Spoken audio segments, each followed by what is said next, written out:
All right, welcome back to MGD 111. We're going to look at our brush tools in greater detail than we have before. We looked at the brush details in an earlier lesson, or the brush tool in an earlier lesson, just so we had something to work with. But just as a reminder, if we look at our brush tool in the tools palette here, we have the brush, the pencil, and a couple down here that we will look at in just a bit.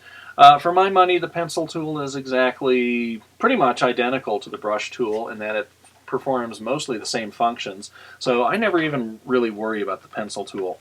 But again, just as a reminder, when we select the brush tool, it is going to brush the color, the foreground color that we've selected, so make sure you have the right color.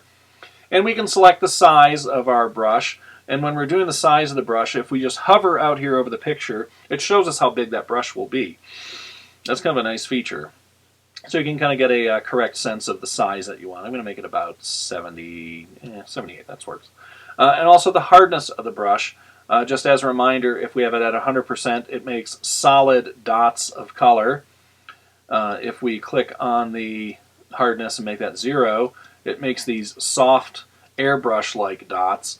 I almost always use the softer settings than the hard ones. I mean, there's reasons to use the harder ones, but just as a reminder, that's what I usually do. If you happen to find a setting that you really like, by the way, you can click on this little post-it note looking thing, and it will allow you to name a brush.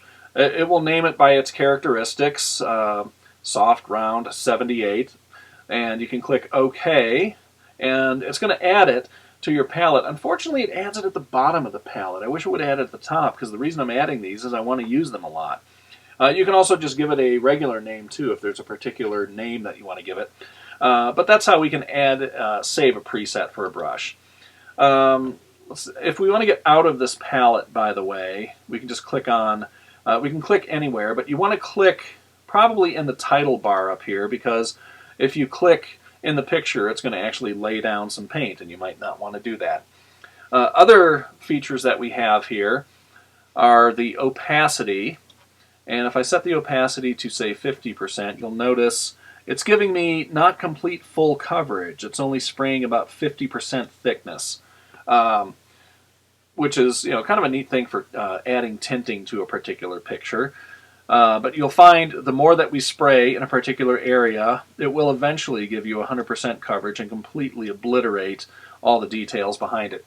And keep in mind, too, that the brush is something that replaces pixels. If we're working in a particular layer and we brush, whatever pixels used to be in there on that layer are now gone. They are buried by that paint, and you can't retrieve it. So a lot of people will maybe work in a separate layer in order to use this brush. I'm going to go back to the original state of this picture here.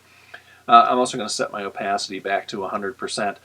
So those are some of the basic functions of the brush here. Another reminder, if we just spray a dot somewhere and hold down the Shift key and spray another dot, you'll see it creates a straight line between them. Now, if we have the hardness of the brush set to 100%, it doesn't make this solid stream. It looks like dot, dot, dot, dot, dot, dot, dot, all connected, but you can see it's not a smooth line. With the softer brush like this, it's really kind of undetectable. So that is a useful feature if you need to draw something along a straight line. Another thing too is if we're using our guidelines, that helps us. We can use that to draw straighter lines. I use that particular function quite a bit when I'm using my brushes to just sort of augment a particular part of the picture. So let's save it, or let's go back to our original state, save it, and we will come back and take a look at some additional features.